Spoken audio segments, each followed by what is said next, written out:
So, if I'm not mistaken, where we had ended was, we had talked about the Gracchi brothers or the Gracchi brothers, and how they had worked for the poor, and then they were both, either assassinated like Tiberius Gracchus, or somehow ended up dead in the Civil War after Gaius Gracchus came out and basically said the same thing about land reform. Land, Rome and land, big deal always. So then we had talked about how the Republic was past its greatness, and the Roman Republic was in decline at that point. And now we've got to the first triumvirate, and I know we talked a little bit about that. As far as that goes, I don't think we talked too much about it, but I'm going to start here because I think we were pretty much the same spot. And again, ask any questions that you have, and I will do my best to answer, particularly if there are questions about about procedure with the next video and stuff. Now, starting here. All right, so let me tell you what's going on. We had the first triumvirate, remember, and that's between Julius Caesar, Pompey, and Crassus. Each one of these three guys is a general. Okay, they have what's called, in the Roman Republic, they have the right to command an army called imperium. Okay, which sounds a lot like empire, but it's not really. It's just you're the right to command an army. We're kind of, okay, well, let me see, John. Hang on then, because I think this was where we were going to start, which was basically, we're going to be talking about Julius Caesar. Let me see what was the very last thing I wrote for you guys last time. Hang on, I feel like it was, did we do it? Yeah, we did it through Word. We did it through Microsoft Word. I'm pretty sure. Here, let me do this then, and show you. I'll show you this really quickly, and we'll see. Because I don't think you guys were more than 5 minutes away from the other group, and we hadn't really started Caesar, but I think we had mentioned the triumvirate. I think we mentioned the triumvirate. I feel like we mentioned the triumvirate. Hang on. Oh, don't start barking. Okay, it was this. It was the one I did in Microsoft Word. I think.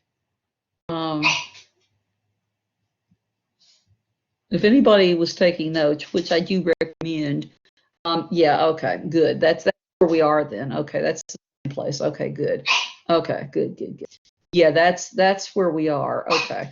So we had just mentioned what it was, and I remember saying tri, of course, means three. Vir, V-I-R, is man. So the first triumvirate is actually going to be this deal that they all, the three of them came together in an effort to take over Rome. And the reason that they're doing that partially is, they're very powerful men. Each of them has their own armies that are loyal to them. But they also, all three of them, really dislike and distrust the Senate. Hang on, I gave her food. We know how this is. Why?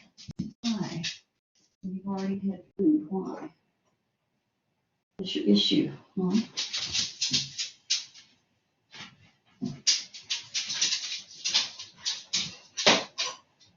Seriously, that's all, okay? That's all you got.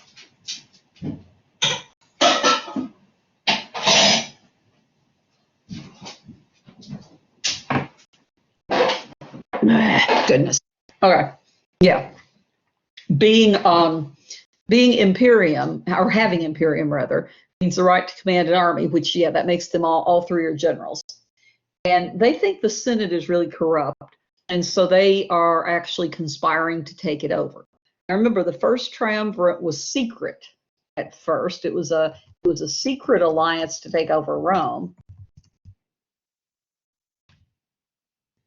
at first, and then it became well known when Julius Caesar came out in support of land reform for veterans in particular, and he had Pompey and Crassus, standing on either side of him. So that's, basically probably where we got to, more specifically. But yeah, it's important to know that each one of them has armies, men that are loyal to them. And keep that in mind also as we go through the events with Julius Caesar. As we go through those events, keep in mind that if they each have the right to command an army and that army is loyal to them instead of to Rome, the problems that's going to have, and we'll talk about that.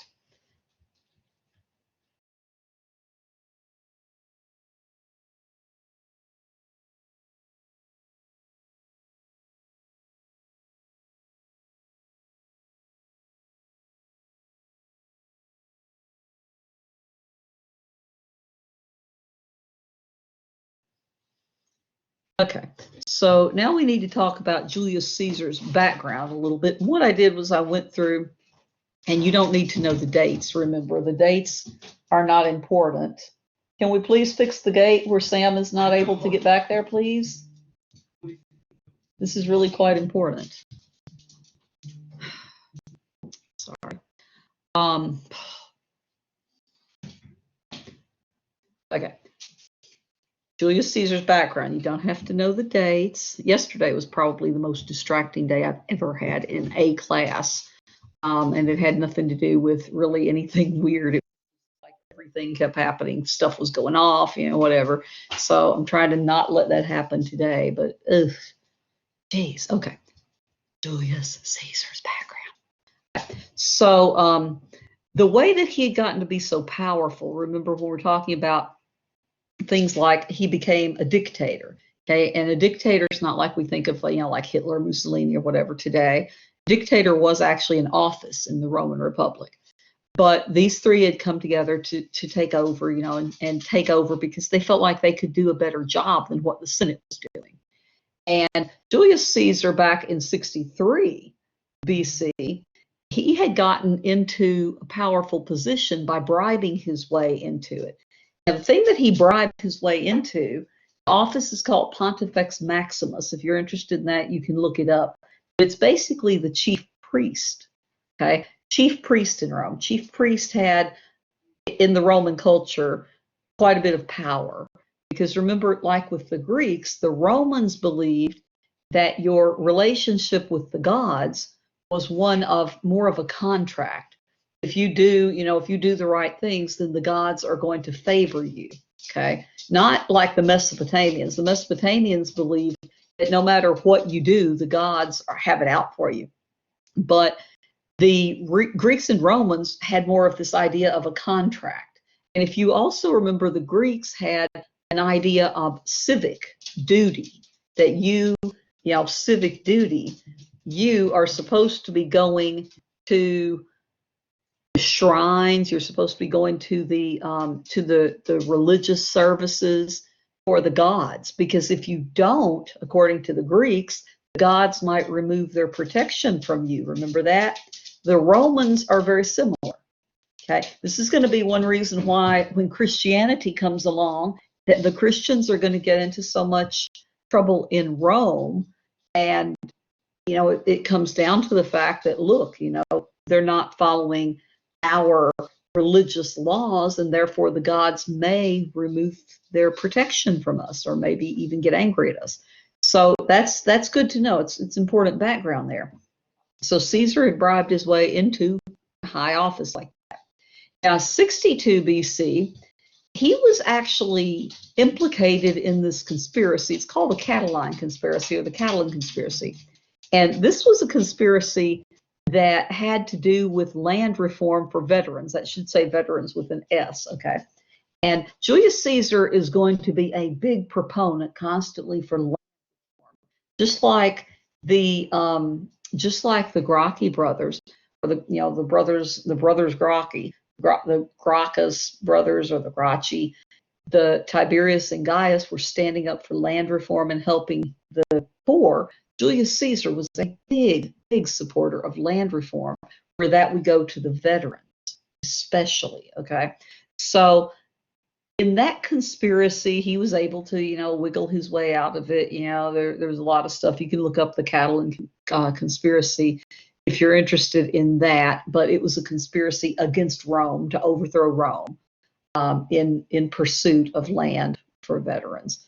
So he was serious about that. Now, in 61, he actually gets into another position. He gets a position called governor. Okay, again, a governor is much like we think of a governor today. You have your realm of power in a certain region, right? So he becomes governor of Further Spain, which today we call Portugal. Further Spain at that time in the Roman Empire, if we look at the map and you look at the Spanish or the Iberian Peninsula, if you look at that region, you'll see Portugal's way over here.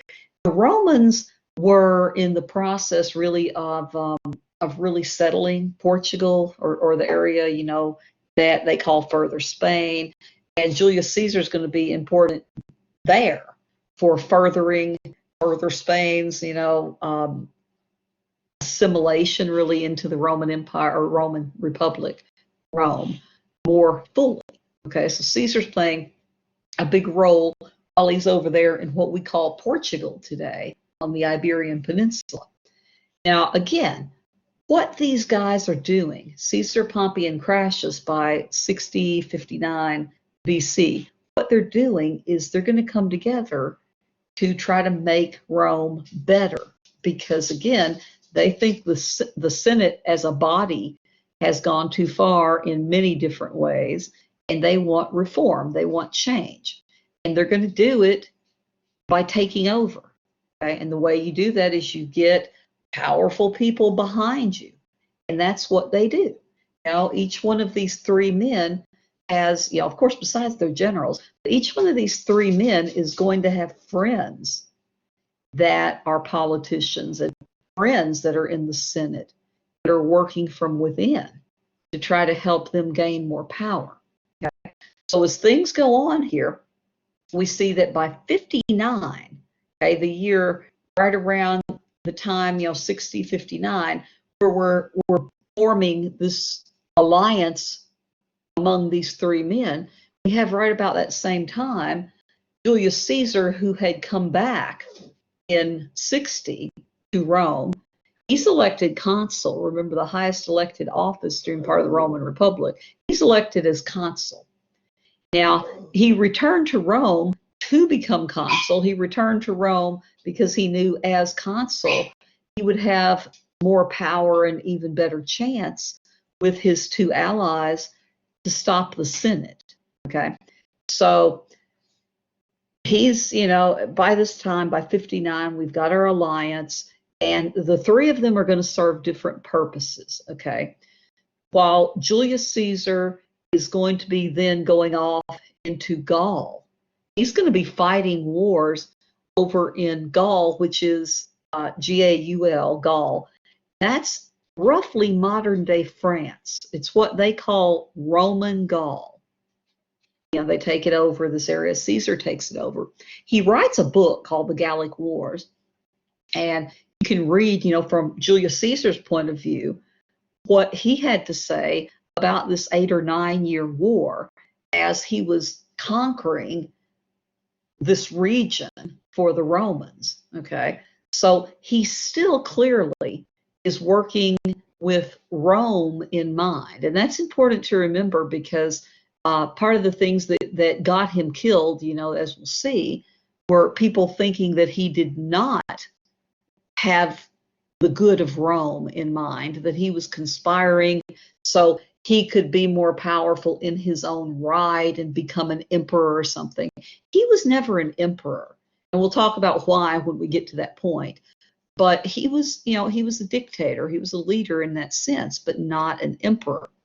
So the Roman Republic was still functioning at that time. Again, they have a Senate, they have consuls, they have all the other pieces of that Roman Republic, but it is corrupt and it is unhealthy.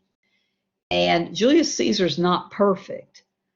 Pompey and Crassus are not perfect, but they, to give everybody their due, which I always try to do, give everybody their due.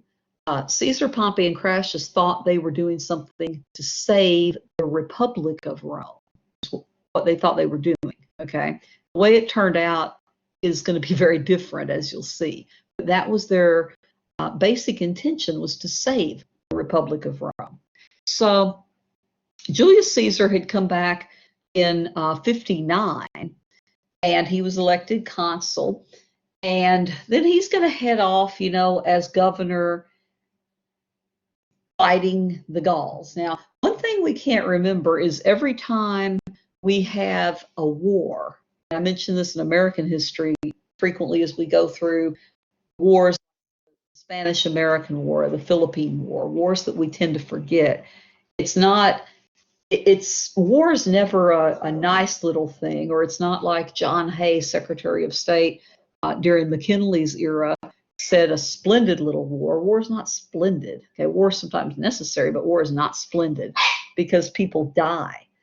And in this case, it's not just Romans that die as they're conquering the Gauls. Many Gauls died, and their lives were just upended, the ones who lived, not just because of the many deaths, but because of having the Roman troops there, as we've talked about with Hannibal and the Punic Wars.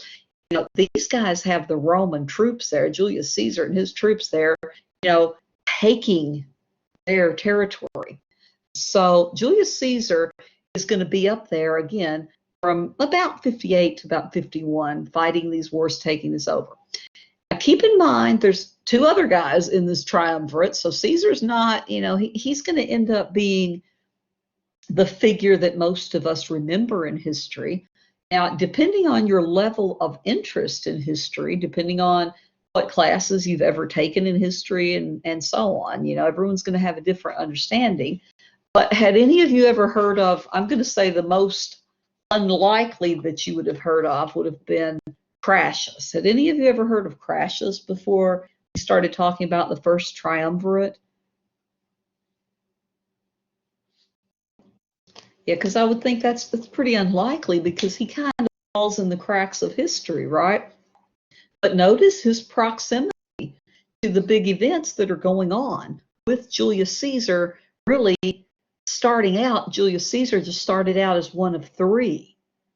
So how are we going to end up with him being the big one in history? Most people don't even know that Crassus existed.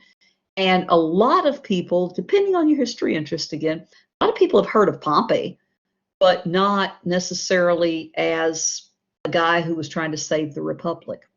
Okay, so again, Caesar's the one who's going to come out on the winning side in history.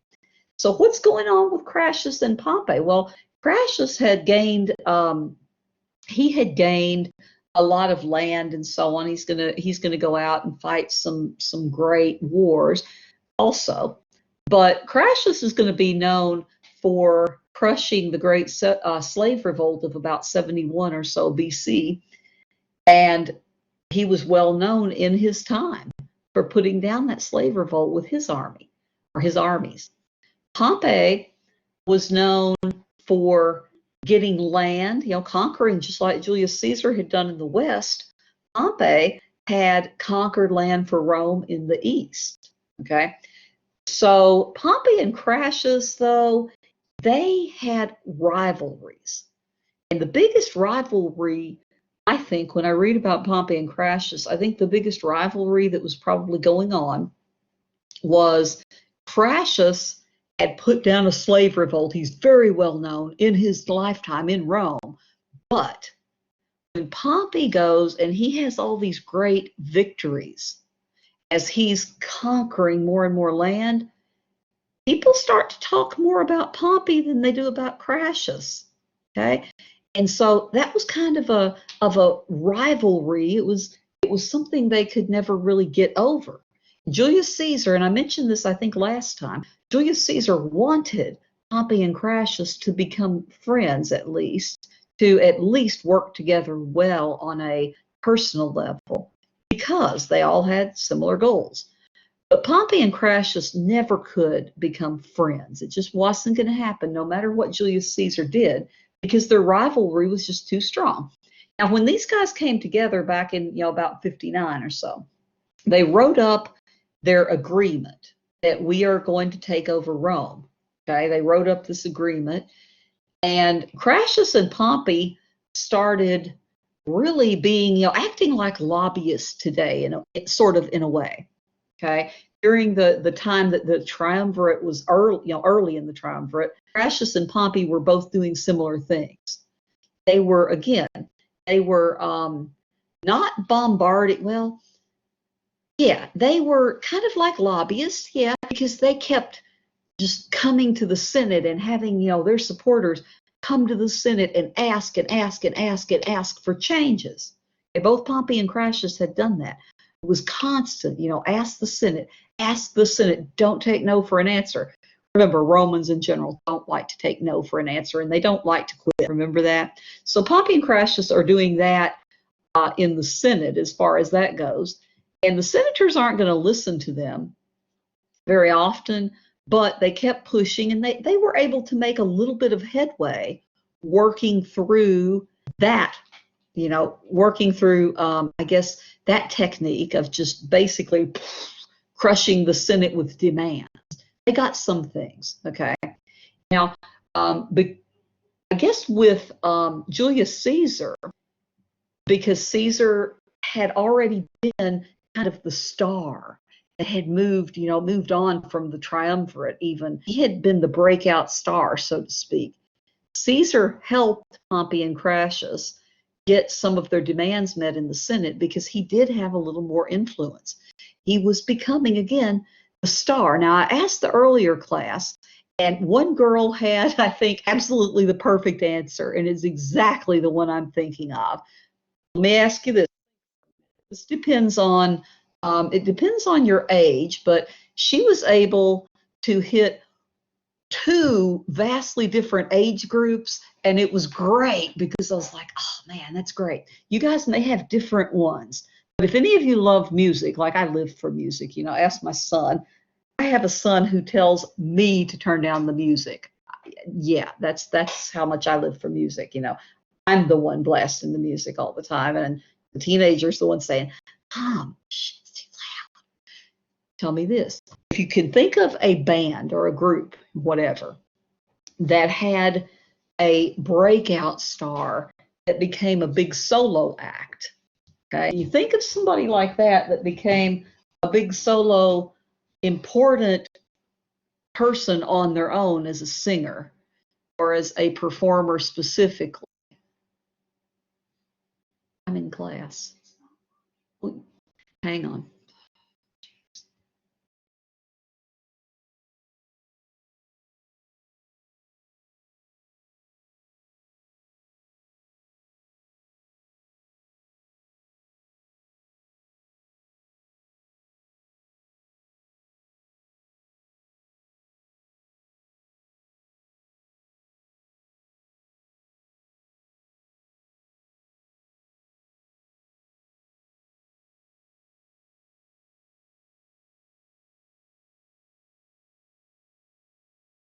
If it doesn't work for you, I'll help you after class. Sorry, I had a question from him that was actually something he needed. Again, joys of working at home. Okay, there you go. Black Sabbath, Ozzy Osbourne. Yeah, that's a good one. Does anybody know of any others? Okay, there's a lot. That's a good one. If you listen to that kind of music, I listen to all kinds of music, literally every single kind. If you listen to all kinds of music, and like me, uh, Slash is well known. Is he well known as a solo artist though? I mean, Axl's not. Well, Axl looks pretty rough. Let me give you something out of that genre. I don't know. Is Vince Neil really big as a solo artist? Think you're on the right. Well, so did Eddie Van Halen, but I mean, was Eddie a big solo artist? Does Slash do a lot of solo stuff? See, if you have if you're playing for Michael Jackson, you're being more like a session musician, like my friend Michael. I have a friend Michael who actually plays. He's in the band called Poco, Poco, Poco, and he played on a lot of Chris Stapleton's. Chris Stapleton. My friend Michael, that I've known since well before high school. Michael plays. He's a session musician. He plays on Chris Stapleton, a lot of Chris Stapleton's music, if you know who that is. But let me give you the be all end all here that this little girl nailed immediately. Okay, so many again. Okay, all right, Ice Cube. All right, I'll grant you Tupac. Yeah, okay, okay. Let me just end this one with, okay, in my world, Fleetwood Mac and Stevie Nicks, because most people know the name Stevie Nicks. Okay, it's a woman. She's very famous. She's about 20 years older than me. She's born in, yeah, 1948. She's been my favorite, since I was 12 years old, Fleetwood Mac. So Fleetwood Mac has got their own hits. And then Stevie Nicks became what they always called the goddess of rock and roll. And she's kind of in her own category. She's been in the Hall of Fame twice, once with Fleetwood Mac and once on her own, which is something no other woman has done. Yeah. So, yeah, I mean, she's a big one. But the kid in the other class, she said Harry Styles. And I was like, oh my gosh, that's perfect.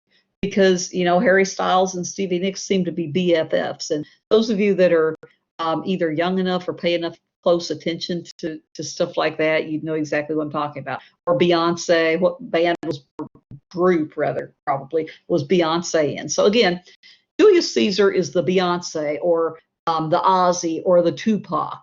Or yeah, Eric Clapton, Cream. Okay, that's a good one too. That's a good one too.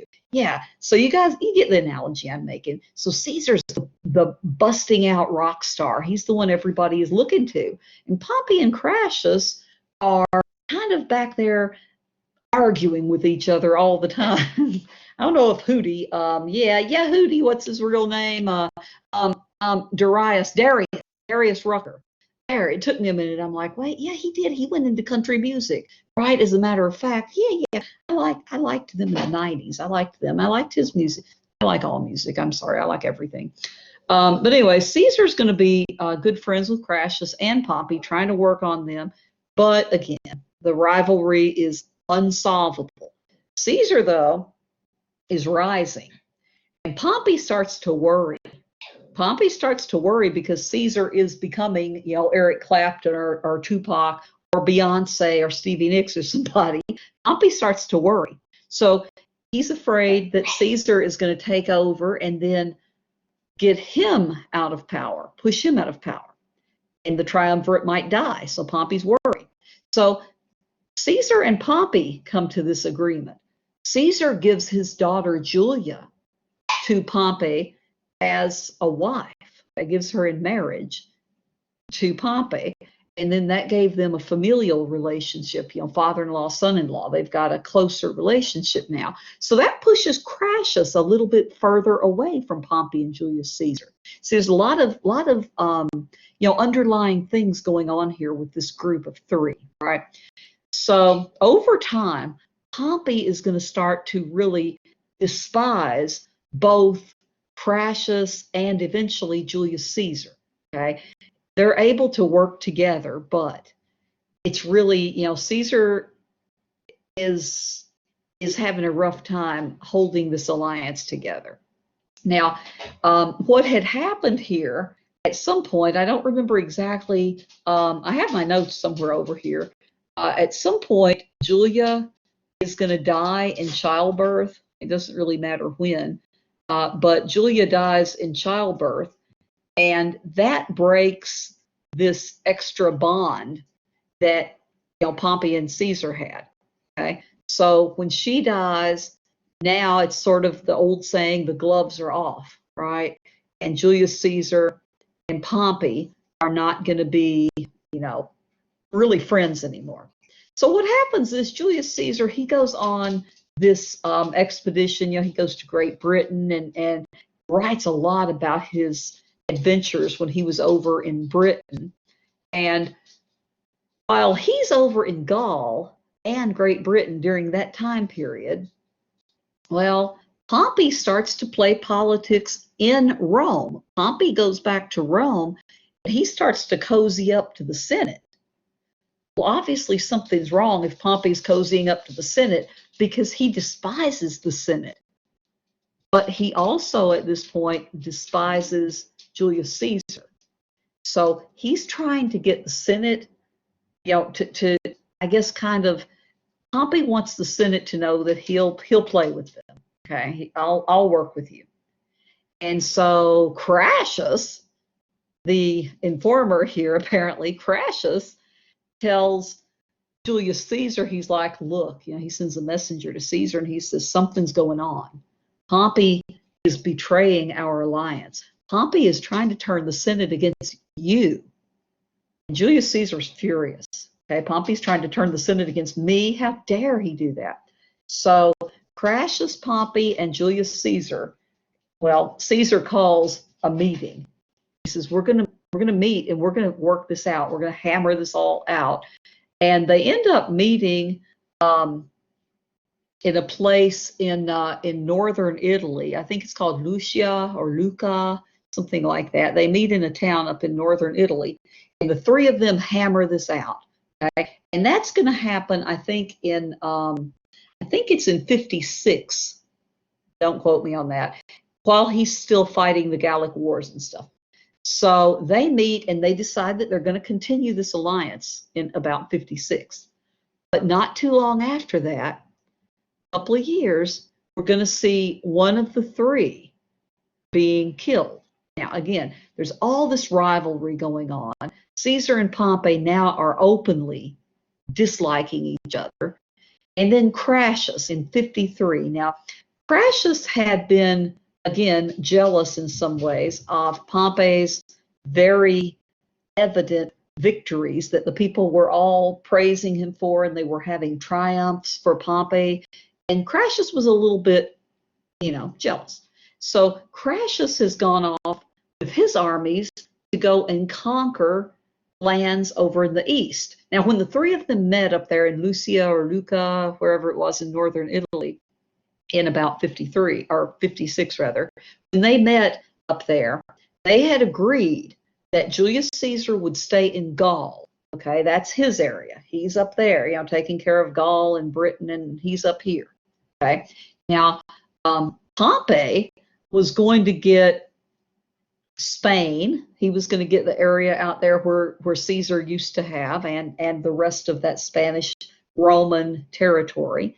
And Crassus himself was given Syria.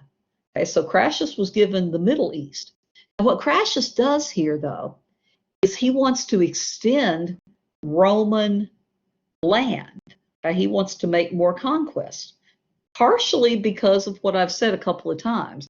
He was jealous because Pompey was getting such accolades for all of his conquest. Then here comes Crassus, and Crassus is like, well, I can do this too. And so he takes his armies, and they head out in the east to defeat the Parthian Empire. Okay, you can read about the Parthians if you're interested. You can read about Pompey and his battles with the Parthians. The ones that we need to know. Okay, first of all, he's going for a conquest over there, and he ends up being killed in battle in 53. The Battle of Carrhae. That's the battle where Crassus is going to be killed. It's really interesting because the death of Crassus, if we're talking about the Parthians, we're talking about today roughly the area where Iraq and Iran are located, roughly that area right there. So he is actually killed by the king of the Parthians, beheaded by the king of the Parthians, King Orodes, beheaded. Now, that's not unusual throughout history. We've got all this horrible violence, especially back here in the ancient world. We've got the crucifixions, and we've got the beheadings, and we've got the stonings, and all these terrible things. So the fact that Pompey is going to be beheaded by the king of the Parthians is not unusual. What is unusual, if you look it up, you can read a little bit more about it. But what is unusual is the fact that when they beheaded him, the order was to pour gold down his throat, pour melted gold down his throat, according to most accounts. So, I've always just looked at that and said, that's kind of terrible. That's kind of going, kind of like the Romans themselves did back in the Punic Wars, kind of going a step too far. You've already killed the man, Why are we pouring gold down his throat, and so on? We're a little extreme with that. And there's versions of that story. But we know that Crassus is gone by 53. So the Triumvirate is no more. There's only two left, and that's Julius Caesar and Pompey. One way I describe it is think of it as a stool, like a three-legged stool or something.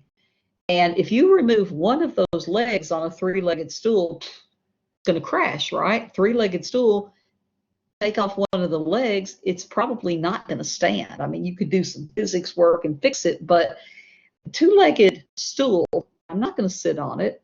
It's not stable. So we've got two of the triumvirate left.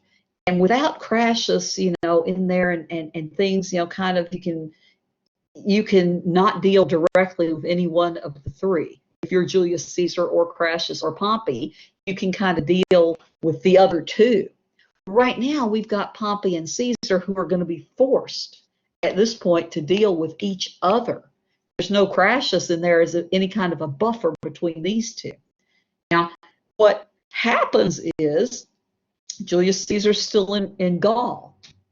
Pompey is still in Rome, and he's still playing politics. And he's still trying to turn the Senate against, excuse me, what?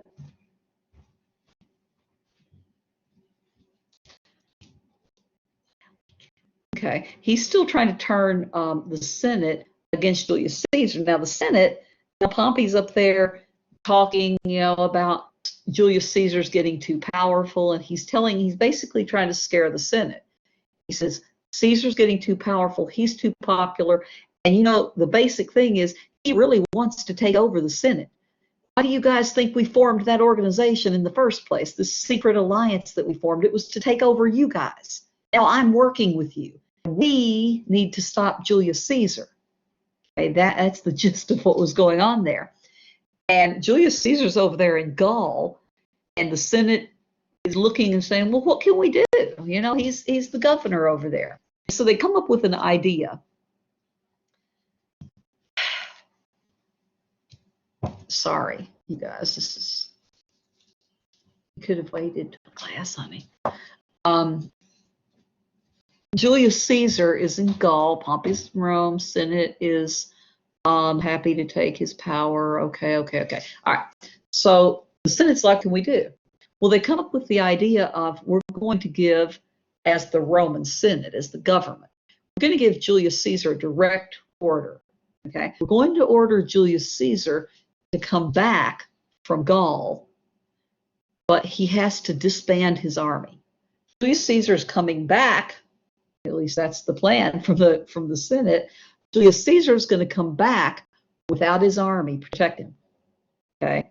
Now, if Julius Caesar comes back to Rome, knowing what he knows about Pompey and the Senate conspiring against him, he knows he's probably going to be put to death. So Julius Caesar has a decision to make at that time. Okay. Is he going to give himself up? Just be like, okay, here I am, Rome, and be killed. Okay? Because at that point, he would be an enemy of the state. Okay, if he disobeys their orders. Okay, he's going to be a wanted man. If he obeys their orders, he's going to get killed. If he disobeys their orders, though, and he marches on Rome with his army, then there's a chance that he can make it through this. Okay. So let me switch our whiteboards over to part 2, and we'll see what happens. Okay.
Okay, is that working? Okay, good. Okay, okay, okay. So I was saying I had to make it bigger. Ignore the stuff on the right. Everybody was really super quiet, kind of like you guys today in the other class. And so I was like, all right, everybody's too quiet. What's wrong or what's going on or whatever. And then they started a conversation, but it started out with them talking about, you know, it's rainy and it's just so, and it's that time of year and blah. And I was like, oh yeah. And then so ignore that. I'll cut it before I post it for you guys. I'll crop it off the edge over there and make it where it'll fit. So you can see that okay, right? You can see that well enough that you can read it right now?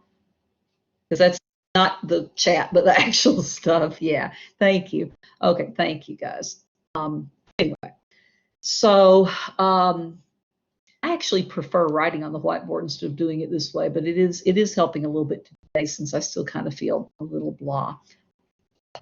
And I'm sorry, I sound crabby too to my son. He's at like, I try not to be so crabby. I just don't feel perfect yet. Okay, I don't feel perfect yet. So I'm going to be a little crabby and I'm trying to rein that in because I don't want to hurt his feelings or make you guys think I'm like mean because I'm not. I'm just crabby. Okay, so October 29th, part 2. Okay, so he was ordered to return there, disband your army, come to Rome. Now, there's a saying, and if you, I love Shakespeare. I don't know if any of you have had to read any Shakespeare in high school. You know, you used to get to read some Shakespeare, and I say get to read it because I'm a fan. But I don't know if any of you have ever read any Shakespeare. There's a lot of movies based on Shakespeare, and a lot of them good, Josiah, good. Which ones did you read, or which one, or what?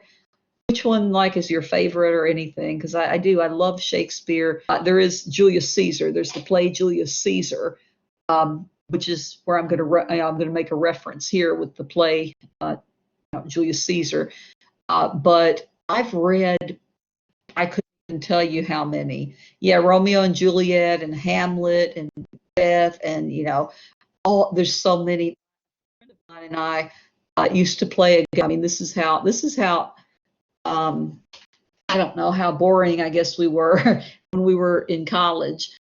We would be driving somewhere, and it'd be like one of us would start, and we would name Shakespeare's plays or Shakespeare's works until one of us couldn't. We'd rapid fire back and forth. Like I'd say Macbeth and she'd say Hamlet, or, and you keep doing that until somebody couldn't think of one.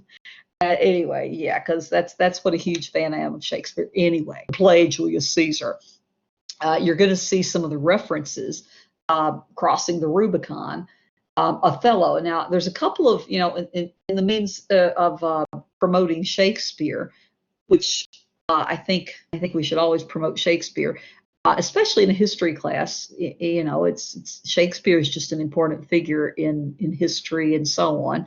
Possibly there's some questions about Shakespeare ever existing, but we won't go into that. If you guys wanted to watch like a couple of movies, for extra credit, because we still haven't done a lot of extra credit in here. I think the most accessible of and there's a few of the movies based on Shakespeare plays that still hold true. I think so. I do think it is. I think it is. It used to be a saying that people understood. But the ones that are very accessible that still, I think, hold true to Shakespeare, there's the 1968 version of Romeo and Juliet. That is a movie that I fell in love with when I was, too young to even understand Shakespeare, but it gave me a great, beginning for love of Shakespeare. That one, that's the classic. Olivia Hussey, I don't know. She was in 1968. I don't know how old she was. She was beautiful as Juliet.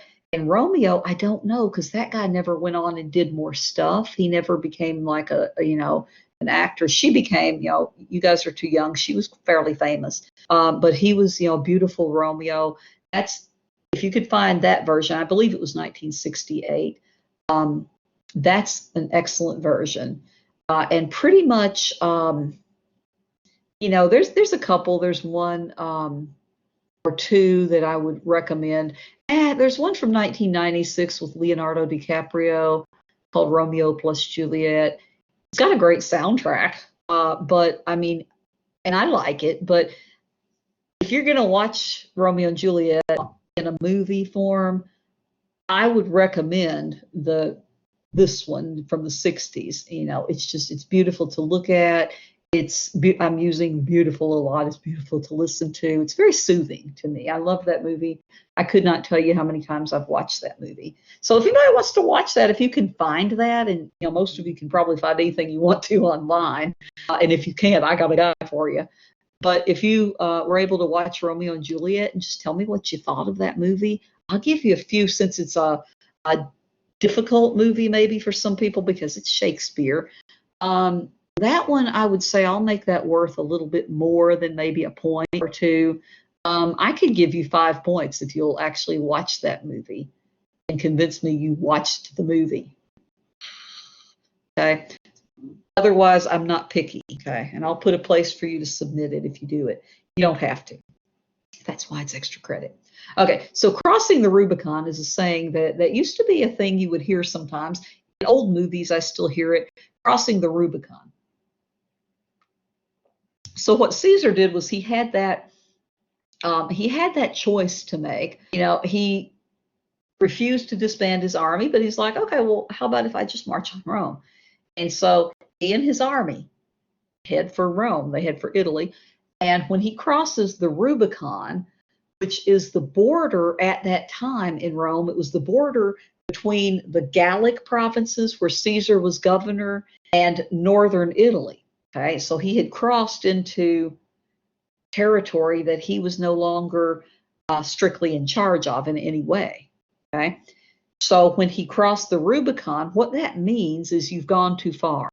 You know, we're past the point of no return. We can't go back now. Okay, and supposedly, you know, we hear the die is cast, and the Latin for the die is cast, lacta alia est.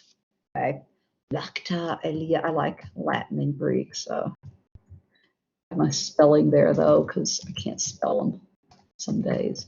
Okay, like Fago de Linda est, we've got lacta alia est, exclamation point, the die is cast. Okay, so he's going to take in 49 BC, he's going to take his troops and they're going to wage war on Rome. Now he is going to meet Pompey's troops. There's going to be some battles between his troops and Pompey's troops. But since he is now in open rebellion against Rome, Pompey and the Senate are like, wait, that wasn't supposed to happen. Okay. So Pompey and his troops and the Senate and everybody, they're just shocked and astounded because Julius Caesar, they were surprised, I should say surprised with a D. They were surprised, the Senate and Pompey were surprised at not only how fast Caesar was able to make it as he was marching on Rome, but they were surprised that as he came into northern Italy, there's a place that Hannibal came into. Hannibal had roughly maybe 28,000 troops when he went into northern Italy in a region called the Po Valley. They may remember that. And Caesar goes into that region, similar region.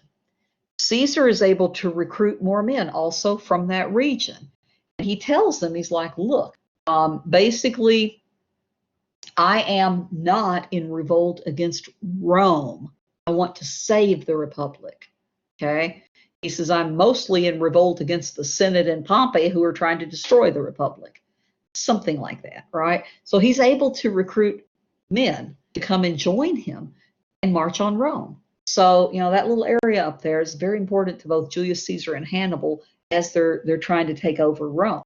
Now, Julius Caesar, again, is extremely fast, and he has more men than he started with. And the result of that ultimately is that Pompey and the Senate are going to leave. Okay, they're going to leave Rome. And the reason they did that was they withdrew. They withdrew from, I think even most of them withdrew from Italy itself to gain time to figure out what are we going to do with Julius Caesar and all of these troops he has. So what we see is Pompey went to Egypt. Now, Pompey thought that the Egyptians would accept him. And according to some of the ancient historians, when Pompey went to Egypt, he supposedly, as he was sailing in, he saw a bunch of Egyptians out there waiting for him, okay? And Pompey mistakenly thinks it's a welcoming committee. What do you think they're really doing? Well, you can actually see if you read on. Maybe. Actually, no, I didn't write it on there. Yeah, they want to kill him. Okay, I didn't actually write it on the board. I don't write every single word I say on the board, so there you go. Pompey was actually killed by these guys that were, he was like, oh, I'm imagining, they're welcoming me, and then, no, they're not. They're killing you, man. He's killed. So that's why Julius Caesar is, he's going to go to Egypt to basically calm things down. Now, I neglected to mention the actual marching into Rome by Caesar. Okay, Pompey's gone. Most of the Senate's gone. Scattered because they're afraid now and they want to regroup. Well, Julius Caesar, I imagine him. Okay, this is just me imagining and being simplistic and having fun with it. But I imagine Julius Caesar marching into Rome. Where's the Senate? I don't see. Where's Pompey? Where's the leadership? Oh, really? Well, I guess I'm in control now. So Julius Caesar, he goes into Rome, he gets control of the government. It's not that hard because, again, the Senate's gone for the most part. Gets control of the treasury and the army. Okay, he who controls the army, right? So he controls the government, the military, the treasury of Rome. And again, this is after that, he's there for a while. And then he goes after what happened to Pompey, his old friend, right? His old rival, his old son-in-law, right? He's still someone who meant a lot to him at some point. So he's going to go and see what's going on over in Egypt. Well, there's a lot going on over in Egypt. Okay. Now, I asked the earlier class, I gave them another thing I'll give you guys, a movie. If you're interested, I personally would go with Romeo and Juliet. There was a movie made in the 1950s with Elizabeth Taylor and Richard Burton. They were a couple that had married and gotten divorced a lot in real life. They'd remarried, and apparently in the 50s, they were huge. And I remember Elizabeth Taylor. She was actually friends. Somebody mentioned Michael Jackson earlier. She was actually a lot older than Michael Jackson. They were very close friends at some point, and she passed away. But the movie Cleopatra, I mentioned that. You can watch Cleopatra if you want for extra credit, if you're interested in Cleopatra. I didn't care for it. I haven't watched it, though, for 20 years. I might like it better now. I don't know. But the reason I thought of it, first of all, there's Cleopatra, and she's Cleopatra the 7th. There's not just one Cleopatra. If you watch them both, because they are both pretty long and they are both pretty, there's a lot of stuff going on in them. If you watch them both, and you can really, do a good job convincing me that you did watch them and that you learned something from them. Cleopatra, the movie, is not always going to be 100% historically accurate. But actually, the movies from the 50s a lot of times are more historically accurate, strangely enough. Today, sometimes we focus more on CGI or focus more on other things, whereas they didn't have that. But if you watch both of them, because they're both pretty chunky, I would be glad to give you 5 points for each one of extra credit, and that's a huge amount of extra credit. That's giant. Okay. So, that's giant. So if you could convince me, don't go Googling them and being like, oh, I'm going to trick the professor, because I'm good at catching that. But also, you're not learning anything if you do it that way. So if you watch them both, I would say, yay, I would love it. But Cleopatra, okay, that movie at the time, whatever year it was made, was the most expensive movie ever produced at that time. Up to that time, it was the most expensive one ever. And I don't know how long it held that title. Anyway, it's worth a watch. You might like it. Now, Julius Caesar meets Cleopatra the 7th. Okay? There's all kinds of stuff going on there. She's 18. and she and her brother are married. Okay, that's not what you think by any stretch of the imagination. It's just this thing that the Egyptians did for the alliance and the family and whatever. So she's married to her younger brother. I think he's 10 or 12. I can't remember. Anyway, you have her younger brother Ptolemy, the 13th, I think it is.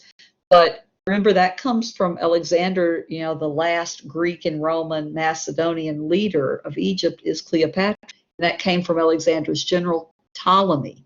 So I think her brother's Ptolemy the 13th, I think. I don't remember his number. But anyway, Cleopatra and her brother are having some, Civil War type issues over there. And Julius Caesar gets distracted when he meets Cleopatra. And he has an affair with her. They end up having a son. Again, what I try to do, I try to tell you the most important points of everything. And sometimes, I'll ask you crazy questions like about a band or something. Because if you sit here for an hour and 15 minutes and all you do is listen to me talk, blah, blah, blah, blah, blah, blah, blah. I try to break some of that, try to have a little levity sometimes and ask something that is sort of off the wall, but also kind of connects, like, Julius Caesar is the breakout star. So, it's not just, me just talking about a bunch of nonsense. I'm trying to sometimes just get you interested for a minute, like, wait, that sounds interesting. Or just break up the monotony sometimes for you, because I understand. But anyway, they do have a son. Now, she names her son with Julius Caesar, she names him Caesarion, and that is roughly translated to Caesar's son. Okay, it sounds very much like operation today if you're going to have a C-section to deliver your baby, for example. It sounds very much like that. But anyway, he's going to come back. We're going to talk about him again at some point in a little bit. Now, Julius Caesar, now keep in mind, he goes back to Rome and so on. But his plan was to save the Republic. He wanted to reorganize the Republic. Now, he told the Romans the Constitution is dead. The Republic is dead. We need to redo the Constitution. Okay, now, I have said this for probably 20 years. I'm going back, about the time when I'm starting teaching at ECTC, and I'm like, okay. So I've probably said this for about 20 years at least. Okay. What if we had a president that came out and said, our Constitution is dead. We need to do something different. We need to rewrite it or something. And our Republic is dead. Okay. Now, again, if I did it 20 years ago, I've done it through George W. Bush's administrations and Obama's administrations and Trump's administrations. Okay. So if we had a president, a leader that came out and said that, what would we do? Now, through Bush, Obama, and Trump, you have had people that will say, well, we've already had somebody that did it. It was George W. Bush. We've already had somebody that did it. It was Obama. We've already had somebody that did it. It was Trump. No, you haven't. No, you haven't. Okay. She was 18, Madison, and he was in his 40s, and they have a whole, thing going on. And yeah, Bernie Sanders candidate, didn't make it very far. He thought twice that he was going to, but he didn't make it very far. So, I've had students, again, on both sides of the political aisle that'll say, well, W did it, or Obama did it, or Trump did it, whatever. No, they didn't. No, they didn't. No, they didn't. They have done things that, you like, or you didn't like. They have, the presidents. I've stood behind the fact that I think that every single president that we've ever had has done or is doing what they think is best for the country. That doesn't mean we agree with them. All of us don't. Okay, we don't agree with any of them. Yeah, there's no way I'm going to agree with every president we've ever had, unless it's Theodore Roosevelt, and I mostly agree with most of what he did, but even not TR. So if we had, John's right, revolt. Okay, if we had a president that was just gutsy enough to come out and say, look, man, this is not working. We got to do something different. Yeah, there would be a revolt of what we've never seen. Now we have actually seen ever since, in the 80s, we used to protest. It wasn't, I'm way too young, by several years. I was born like right a year or so before Martin Luther King was assassinated. So I'm way too young for the civil rights and the Vietnam protest. But in the 80s, we did protest a lot of things that you guys are, kind of, passe now. But we were out on the streets a lot in the 80s with things. The 90s, not so much, not so much. But what I've noticed is the fact that right now we are just, when people say this is like one of the most it's the most important election in American history, I'm not about to argue with them. I can see that. I can totally see that, because right now we are polarized to the point that it is absolutely terrifying. And if you're not scared, you ought to be, because it doesn't matter which way this goes. You're going to have approximately, however many millions of people that are completely furious. Now, remember, after the Trump election, and I voted early, I was going to go to the polls and vote. And I was like, I kept listening to things and watching the news. And I was like, I'm going to vote right now. I'm going to vote right now. So I finally did, like, was it the day before yesterday? But yeah, we need every one of you, if you have not voted early, either vote early, or good Lord, November 3rd is coming in a few days. Oh, we don't have class that day. It's a presidential election. Y'all better be voting if you haven't done it. Now, again, I don't pick sides, at least not in my classes. I want you to vote based on your own conscience, please. Yeah. And, if you can, if you're able, if you're old enough, if you're, whatever, just do your civic duty, because we've not been this divided since the Civil War, right before that. And I'm just like, last night I was watching some news, and I have the captioning on because I had a former brother-in-law who was deaf, and I just got used to it over the years. I had the captioning on, and I was looking down at something. I glanced up, and I had the sound off, I think, on the TV, because I just had the news going to catch up.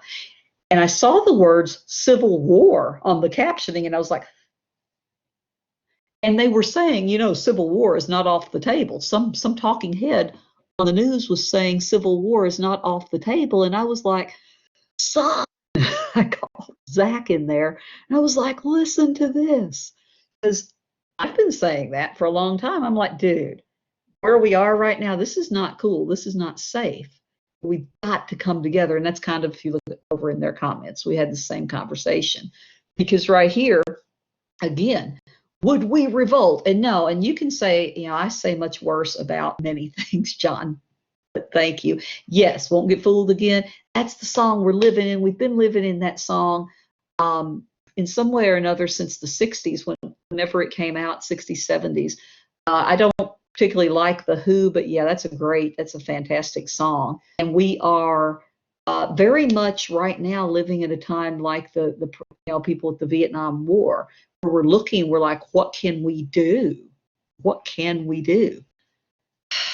I don't know what we can do. We're going to have to live through this stuff, and we're going to have to freaking learn how to get along, because when they start mentioning Civil War in mainstream media, saying, it's not off the table, just like they're talking about having breakfast, I'm like, I don't feel happy about this. Now, Caesar controls the military. He controls the money. So the conspiracy is basically around his idea that we need to trash the Constitution. The Republic is dead. They don't want to know. They don't want to know. The Romans don't want to know that the Constitution is dead and we need to fix it. They don't want to know. They want to stay in denial. So Brutus, and in this case Cassius, not to be confused with Crassus, Cassius, these two guys are part of this great conspiracy to kill Caesar. Okay, because you got to give the devil his due. You got to give Brutus and Cassius their due. We believe they honestly thought were saving the republic, saving the republic. Okay, just like Julius Caesar thought he could save the republic. Okay, so Brutus and Cassius, they come up with this conspiracy. Caesar's stabbed by, all of these. It's where you get et tu Brute, you too, Brutus, because it was a friend. Now you need to know the date right here. The date is March 15th, Ides of March, 44 BC. That is a date you do need to know, and I wrote it on there. Okay, Ides of March. And they all, the way that it worked was they all had to have blood on their hands. All the conspirators gathered around Caesar as he was coming into the Senate, and everyone had blood on their hands as they stabbed him. Okay, again, the whole saying about you too, Brutus. Now, within a year, you have the second triumvirate, which is made up of Octavian, Mark Antony, and Lepidus. And then I put, adopted heir, close friend, politician, relationship to Julius Caesar there. It's literally, we're right at time to go. We're right at the exact spot. So do you have any questions? Let me go ahead and stop the recording.